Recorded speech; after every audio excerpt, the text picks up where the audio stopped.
রিমঝিম বৃষ্টির শব্দ খুব ভালোই লাগছে শুনতে। এই সময়টাতে আসলে খুব একটা আসা হয় না গ্রামে। এটা হচ্ছে আমার বাবার বাড়ি।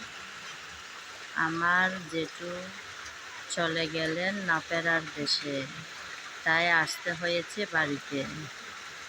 আর এখন তো বর্ষাকাল, সারাদিন বৃষ্টি আর বৃষ্টি। খুব সুন্দর একটা রিমঝিম বৃষ্টির শব্দ।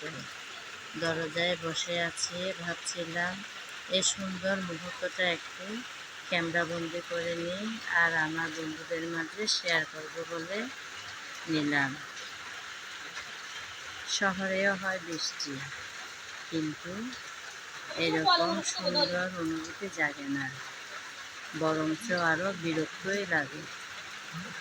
এইভাবে দরজায় বসে বৃষ্টির শব্দ শুনেছিলাম অনেক বছর আগে, যখন গ্রামে থাকতাম তখন।